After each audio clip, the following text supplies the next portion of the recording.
Indonesia, tanah airku, tanah tumpah darahku. Di sanalah aku berdiri, jadi pandu ibuku. Indonesia, kebangsaanku, bangsa dan tanah airku. Marilah kita berseru, Indonesia bersatu. Hiduplah tanahku, hiduplah negeriku, bangsaku, rakyatku semuanya. Bangunlah jiwanya, bangunlah badannya untuk Indonesia Raya.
Tutut sebetulnya mengakui jika bantuan PT Berkah Karya Bersama telah melunasi hutang-hutang korporasi yang ada di bawah naungan grup usahanya. Hutang pemilik TPI saat itu lebih dari 1 triliun rupiah.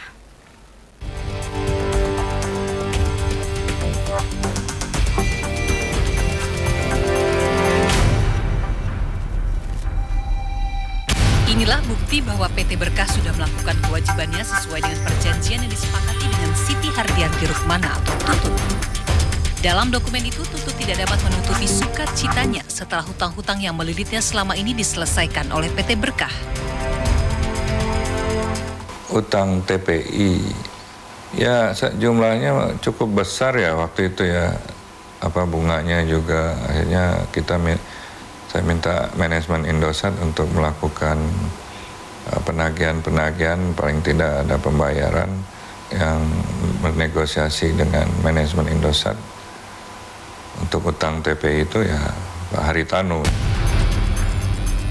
Selain hutang Indosat, PT Berkah juga membayar hutang Tutut kepada pihak lain, termasuk hutang pajak sebesar 40 miliar rupiah.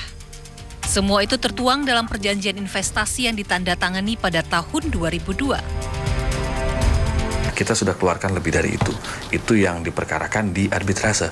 Bahwa kita buktikan kita sudah keluarkan lebih dari 55 juta. Makanya kita memang berhak atas saham itu.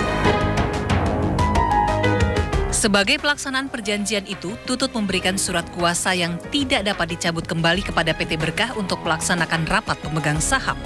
Agendanya untuk menyerahkan 75% saham TPI sebagai imbalan atas utang yang sudah dibayarkan.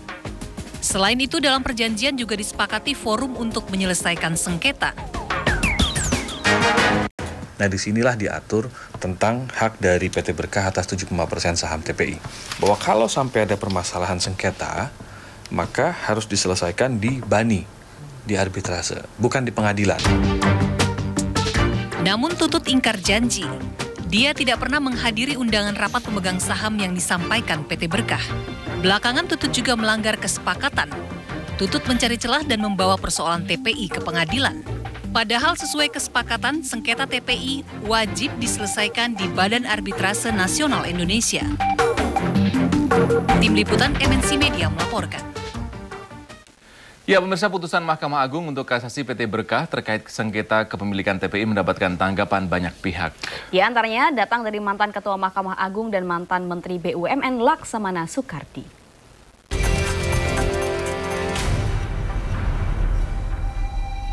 Proses peradilan sengketa kepemilikan TPI menimbulkan kontroversi tersendiri. Sejumlah ahli di bidang hukum mengungkapkan berbagai reaksi.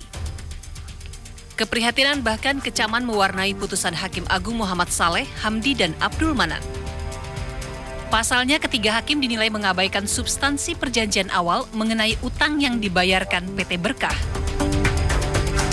Dan waktu itu yang bernegosiasi dengan manajemen Indosat untuk utang TPI itu ya Pak Haritanu ya, sampai selesai.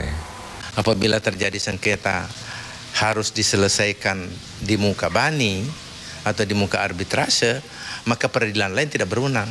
Suatu klausul arbitrase yang menyatakan bahwa kalau terjadi sengketa bisnis harus diselesaikan melalui lembaga arbitrase, yaitu dalam hal ini bani.